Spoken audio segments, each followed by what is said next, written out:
Hello guys, magandang tanghali. Our video for today ay gagawa tayo ng rice abyat, white rice at saka salo na beef.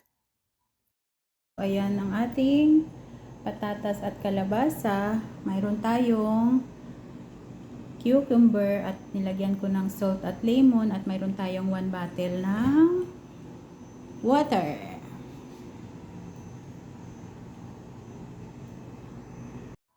Hello mga kakambal! Welcome to my channel, Twin MJ.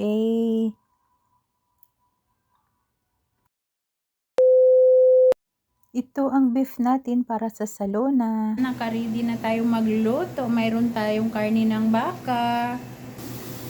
Mayroon akong sibuyas na maliliit. Ginisa na siya. Nilagyan ng paminta powder, turmeric powder, asin. Antayin lang natin maluto ang sibuyas at atin nang ilalagay ang ating karne.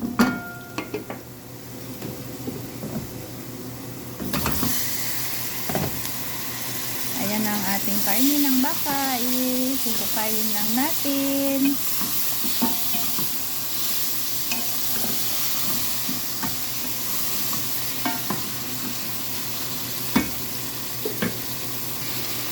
Ayan, lagyan na natin ng tomato paste ang ating salona guys.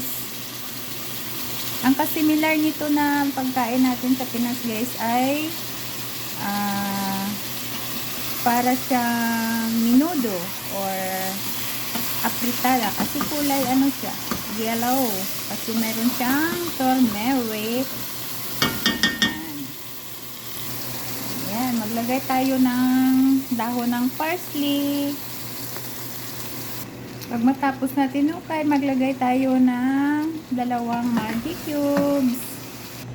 Dito sa blender, naglagay ako ng 2 kamatis at saka dahon ng parsley ulit. At atin na siyang gigilingin.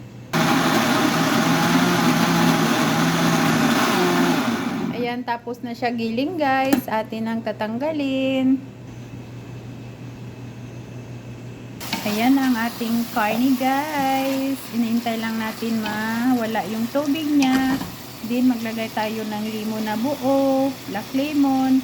Maglagay tayo ng dahon ng laurel isa at ilalagay na rin natin ang ating giniling na kamatis. Nalagay na natin ang kamatis na giniling guys. Atin na siyang tatakpan dahil atin siyang lalagain hanggang lumambot. Mayroon tayong 3 patatas guys, ating babalatan at ating ihalo sa ating salona mamaya pag lumambot na ang ating karne. Mayroon na rin tayong na-slice na kalabasa. So, tara guys, magbalat na tayo ng patatas. Ayan guys, tapos na natin balat. Gagayatin na natin singlaki ng ating kagayat sa kalabasa. Tara guys, gagayat na tayo.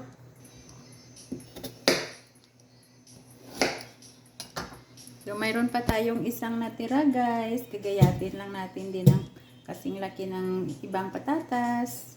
So, ayan na guys, tapos na natin gayat. Atin lang huhugasan ulit. Ayan, malinis na guys. Antayin na lang natin maluto yung karne at ating ilalagay. Luto na ang ating karne. Siniparit ko na siya sa kanyang sabaw kasi yung sabaw niya, maglalaga tayo ng yung ating patatas. Ayan. At ang ating kalabasa. Ato lang na siyang hukay-hukayon. Pag maluto na yan siya guys, ipapatong natin yung ating karne para nasa taas lang siya ng kalabasa at patatas. Ayan. So, tatakpan lang natin yung ating nilagang patatas at kalabasa. Tingnan na natin yung patatas at kalabasa kung naluto na ba at ilalagay na natin yung ating karne. Ayan. So, So, pwede na natin ipatong sa taas at pahinaan natin ang apoy. Yan, pahinaan natin yung apoy pag malagay natin yung karne kasi luto naman na yung ating karne. Pinalambot na natin kanina.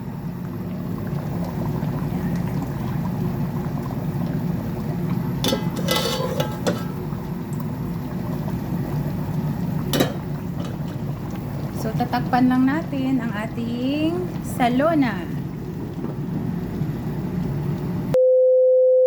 So, mga kakambal, ayan, luto na ang ating salona with white rice. Magsiserve na tayo sa ating boss at magkakain na sila ng lunch.